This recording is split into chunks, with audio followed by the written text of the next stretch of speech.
ntacyo dukwiye kubigiraho, dukwiye kubavaho, dukwiye kugira abanyafurika bagomba kumenya ko batariho, turi mu maboko y'amashitani nk'ariya. Zoom TV 24.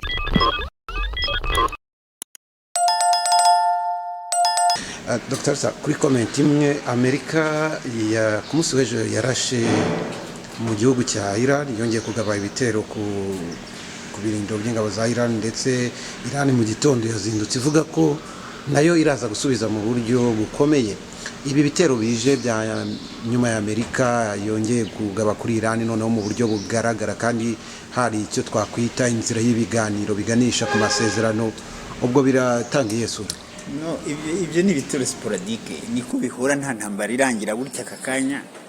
Ibyo ni ibitero sporadike, nta bitero biza kubaho nk'ibyabayeho.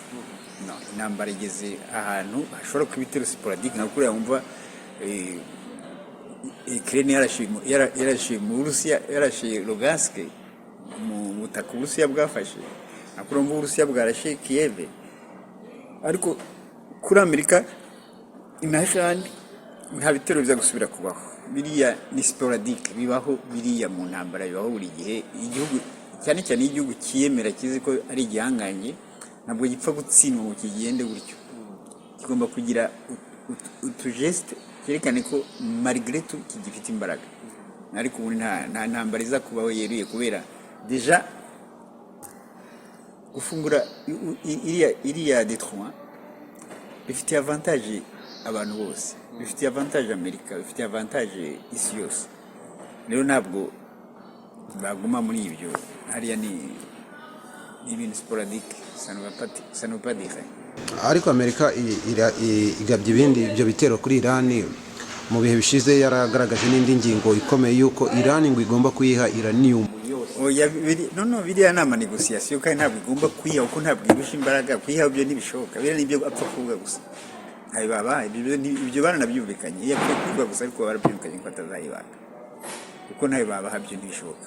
Baravuze ngo bayibahe cyangwa bayishwanyagurize cyangwa se oya, nta na kimwe bazakora muri ibyo. Ni souveraineté. Iran c'est un pays souverain.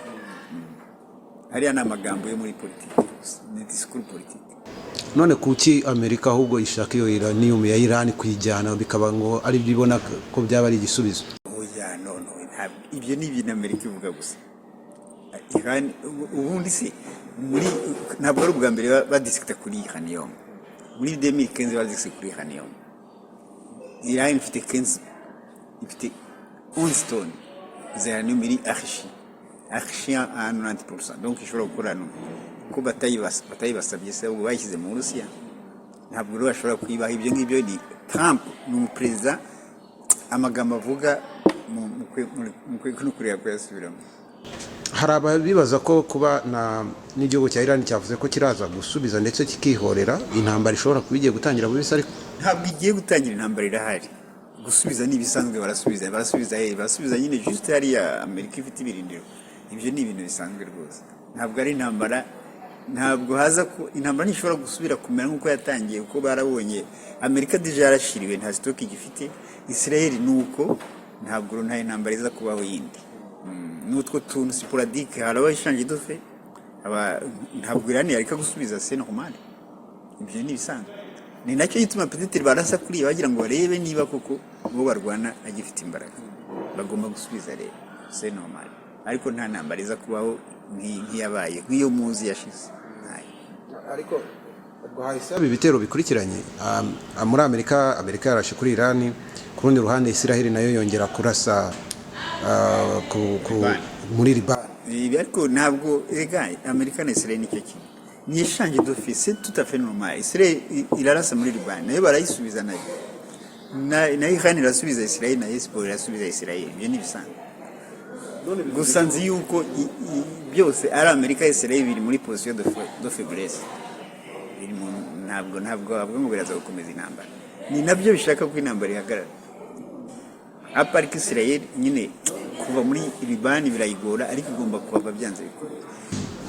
ariko ubundi bisobanuka gute ku buryo igihugu kiba kiri kuvuga ngo turi mu biganiro biganisha ku mahoro dushaka amasezerano hanyuma bikiri muri iyo nzira ahubwo mu gitondo bikongera bigakora biviyora amasezerano cyangwa se nk'ibyo bitero nk'ibyo? Ariko nta biganiro bigeze bavuga bashaka, nta bigeze biriya ni ibintu byo muri media bakubwira.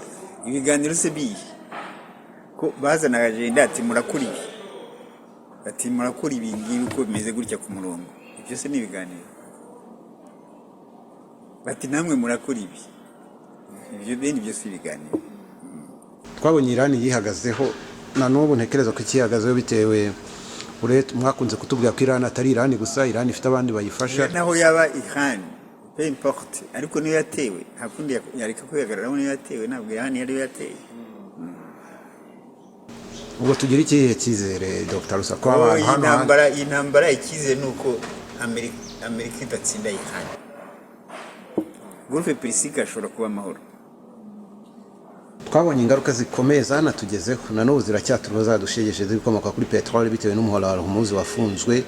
Ntabwo ari twe zarizo gusumba abandi, ibyo mujye mubyibagirwa. Muri Afurika si yagezweho gusumba abandi kuko ntabwo ari twebwe dukoresha energy nyinshi.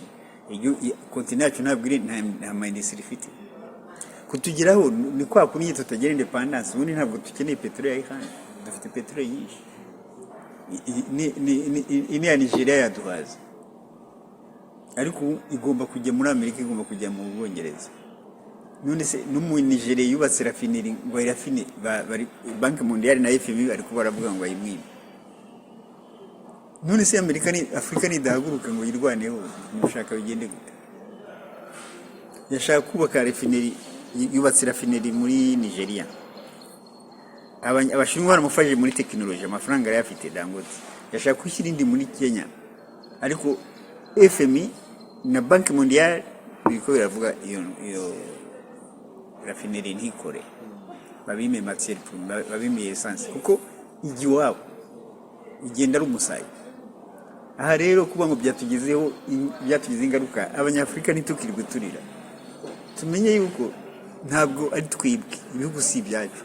Dufite independence, ntabwo twakenera petrole muri prochaine. Dufite petrole nyinshi muri Afrika, nyinshi cyane, nyinshi tutanamara. Wenda iyo mishinga yo kwigeraho nta nubwo ishoboka, ariko twemeranya ko atari yavuba yo kwicukura petrole no kwitunganya. Icyo kibazo si ugucukura petrole, turayicukura, barayicukura hose, na Brazzaville barayicukura, ko twe tuyicukura, ni Uganda barayicukura, petrole no muri Sudani barayicukura. Icyo ni ikibazo. Ikibazo ni ukutagira independence, ibihugu si ibyacu. Iyo petrole si yacu, iri muri Afrika ariko si yacu, wera Afrika si yacu. Ariko Amerika ejo bundi Perezida wa Leta Zunze Ubumwe za Amerika Donald Trump aheruka kuvugana n'Ubushinwa, baranahuye baranaganira, ndetse abantu benshi bikanga ko ibiganiro byabo bishobora kuzatanga umusaruro ku kibazo cya Iran. Kubera iki byarabutanze? Ariko ntabwo byashaka gutanga umusaruro ku kibazo cya Iran, uko Iran yari yamaze kwihagararaho, ahubwo byashaka gutanga umusaruro ku kibazo cya Amerika. Amerika nayo ifite ikibazo, yashaka ukuntu isohoka muri iriya ntambara, kandi ibyabo barayibonye. Ubu Detroit umuzi bari banayifunguye, harahise amabatarenga 100 ejo bundi. Ariko icyo gitero bateye ntabwo kiza gutinda, kiza gukora impact, ntikiza guhagarika ikintu na kimwe. Nibyo nenda kwibaza, kuba nibura Iran yashyizemo imiyaga nk'uko abantu babivuga, ikarekura amata umwe n'amwe akagenda. Gushyiramo imiyaga bari babyumvikanye, nabo bari babarikiye biriya byose. Niyo Iran y'umuvuga bavuye mu Bushinwa bayiretse, na Taiwan de bayibwira ko idashobora gusaba independence. Byaranye. Kuki Amerika ihindagurika buri kanya? Ntabwo ari uguhindagurika, niko bimerere. Uze kumva ko baza kwikomantaho cyane. Biriya ni ibintu bisanzwe mu ibihugu mwarwanye. Ntabwo igihugu gipfa guhagarika intambara gutyo. Hari udutero ibintu sporadique nk'utwo ngutwo, kugira ngo teste urebe uwo mu Rwanda ukuntu ameze, ukuntu ahagaze, urebe na reaction ye. Kubera nk'ubu ngubu Amerika ntabwo yishimye, bivuze ko ibyo bashenye muri Iran bamaze kubyubaka hafi 90%. Aka kanya bamaze kurepara hafi 90%. Peut-être bashobora kuba bagize bumvise bagize isoni ngira bateye kugira ngo basubire bisenye. Intambara mwakunze kuvuga ko Amerika yihombeyeho cyane kurenza Iran, mu bisobanuro gute? birumvikana ntabwo bakoresha ibikoresho ubuzima si bumwe d'abord wowe nugira ikibazo n'umuntu wowe uri umukire ari umukene ntugire ngo murahomba cyo kintu kuko ibyo ahomba ni bike niwe uhomba bihishe. hari raporo mutemeranyijeho iri gukorwa n'abagize n'inteko ishinga amategeko ya Amerika bagaragaza ibyo bahombye igihugu cyabo cya Amerika cyahombye cyane cyane muri iyi ntambara. Babiriya ntabwo ari byo si tout à fait normal. Ujye umenya ko mu ntambara ikintu cy'ukuri kiba gike cyane. Ibintu bashyira kuri bashaka ko mwumva mwese ni ibyanyu bafite ibyabo cyane cyane warwanye n'igihugu wasuzuguye kuriya cyane cyane urabwira abaturage bakoresha imisoro yabo ntabwo bajya kubabwira amadega yose mwagize. Hari ikintu bita ibanga secret d'etat, ibanga rya leta n'umuturage nyiri igihugu atamenya. Mwavugaga ko Trump yahombeje cyane Amerika yishyize mu kaga muri iyi ntambara. Ntabwo ari igihe babivugaga na Kongere yarabivugaga na Sene yarabivugaga, ntabwo ari igihe ko Amerika ihomye igihe nta n'ikibazo mfite. Yego. We cyo mutemeranyaho n'imibare kuko mukurikije n'imbaraga Amerika. Byo ndabizi uko bari nabo baranyuranya kuko hari nka bato equipement militaire barushye muri Red Sea, muri Mer Rouge yonyine yari 58 miliyari, ariko ibyo ntabwo bavuze ko intambara yahombye hafi miliyari 29 barakubi. Ibyo ni ibyabo nyine nibyo bavuga ariko barabeshya. Mubona bizagwa amahoro Trump kuri mu kanya gato wasigaranye cyangwa mu gihe gito wasigaranye kuri iyi manda, cyangwa bishobora no kuzageza ku rwego rwo kumweguza? Trump ashobora byose birashoboka no kumwica bamwica, ntibizagutangaze atarangije iyi manda. Abanyamerika ntibamwishimiye. Bamwishimira gute? Amerika iravangavanze, arabafite bamwishimiye ariko afite n'abatamwishimiye, kuko Amerika nta na rimwe. Amerika ni igihugu gituwe n'abantu bavuye impande nyinshi, ni gake bashyira hamwe, ariko hakaba imbaraga, hakaba uyempuza ku ngufu gusa. Ariko ubu ni bavuga ngo abanyamerika baramwishimiye bose n'ibibazo Amerika ifite uyu munsi.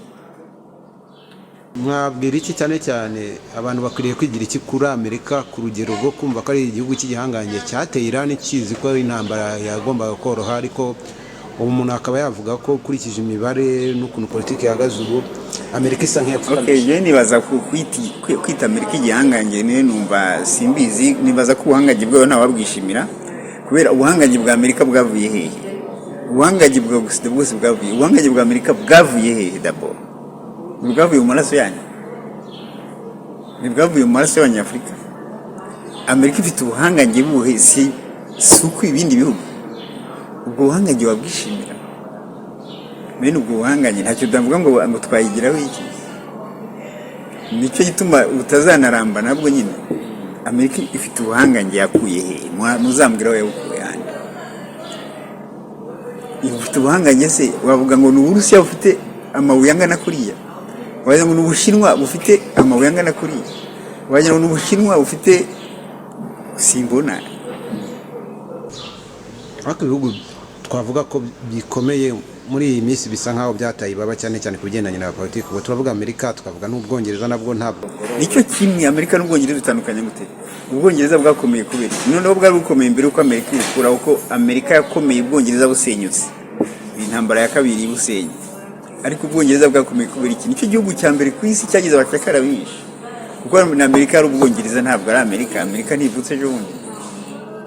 Nicyo gihugu cya mbere ku isi cyakolonije ibihugu byinshi, n'uyu munsi kiracyabifite, na Amerika iracyafite ibyikolonije. None si bene ubwo buhangange ahubwo dukwiye kubireberaho twebwe. Nabonye wabaye minisitiri w'intebe w'Ubwongereza ni Tony ari kunenga cyane uriho, bakavuga ko ashaka gushyira Ubwongereza mu manga bitewe n'imiyoborere. Tony we ni shyashya ku bose ni kimwe bari abantu. Bose ni bamwe, ntidukwiye no kujya tubareberaho kuko nta n'ikintu bakwiye gutwika. Bose babayeho kubera amaraso yacu. Hanyuma dusoza Abanyafurika bakwiriye kwigira iki cyane cyane mu ntacyo dukwiye kubigiraho, dukwiye kubavaho, dukwiye kugira Abanyafurika bagomba kumenya ko batariho, turi mu maboko y'amashitani nkariya tugomba kubavaho tugasaba tukiha independence yiwacu tugakundana hagati yacu tukagira independence ariko ubundi igihe cyose tukigendera kuri bariya ntaho turi n'ubu turabura peteroli kubera igiwabo none se peteroli muri Afurika itajya iwabo ni iyihe ibihugu bicukura peteroli byose ntubizi si byinshi iyo itajya i Burayi ni iyihe iyo itajya muri Amerika ni iyihe ariko akenshi mukunda kuvuga ko Afurika mukeneye independence bipfirayo n'indi uzayibaha iyo independence ntawe uyitanga ni twebwe tuyiha bisaba ko tugira ubumwe d'abord ko ntuyisaba wenyine bisabye wenyine barakwica nka Gaddafi barakwica nka Sankara bisaba ko tujya hamwe n'ubu hari ibihugu bifite independence kamene byo muri Afurika ayisi warabonye n'ubu baracyabihiga n'uyu munsi ariko guhigwa kuriya biruta kwibeshya ngo uriho ntuhigwa umeze nk'uko urajya muri Asinzi kubera ko ibihugu bya Afurika bidashaka kugaragaza ko iyo nyota nk'uko muyigaragaza nk'abanafricaniste ikenewe yuko umugabane bikava ku gihugu icyo cyo muri AES bikajya ku mugabane wa Afurika wose ukigenga ibyo ni bisanzwe hari ikintu bita dependance phase hari igihe guhakwa bikuryohera ukumva nta wundi buzima uzi kuko ni ibintu tumaze mu myaka 585 na kera ntuzi ko kera habaga abantu bahakwaga atari ubucakara ariko clientisme umuntu akaguhaka akazaguha inka cyane imirima wumvaga nta bundi buzima ukeneye wabyara umwana ukamwita ugira shebuja wabyara umwana ukamwitangira umatsi Afurika ni rwo rwego irimo ariko simvuga Afurika ibamba baresa Afurika yose hari abanyafurika benshi bamaze babirambiwe ariko abo bakunda guhakwa bariya basi barabashyigikira bakabuza bene wabo bandi ugasanga nibo bayobora ubu ntabwo wavuga ngo abayivoreye bose bakunda France bakunda guhakwa muri France ariko bayobowe na Ouattara ntabwo ngo ababenwa bose bakunda France ariko bayobowe na Patrice Talon c'est normal ibyo ni uko Afurika tumenye situation turimo birasaba ko haba iyindi myumvire ntacyo twagira inzozi nk'iza Little King bavuze ngo I have a dream hari ntabwo Little King ntabwo twagira inzozi nk'izi nta nicyo yaramaze na gitoya nacyo tumubona bamuvuga none se barumva kubwira Dibo barumva kubwira Steve Bako ko bavuga Mandela barumva kubwira Steve Bako yaramaze iki uriya waze ngo nicyo tumubona bamukunda twese twabanje kumukunda pe ariko naje gusoma n'igitabo cye nyuma nta nubwo ashaka kuba bava mu bucakara twese twakuze tuzi ko ari niko nyiri na Mandela niko mwari muzi ntabwo abazungu bashobora gukunda umuntu nk'uriya arwanira independence ya bene wabo ibishoka ntabwo bari kumukunda kure nta nubwo ari Amerika yamwishe kuko bari banze ko bamukeneye ari uzatuma abirabura baguma mu bucakara ntibavemo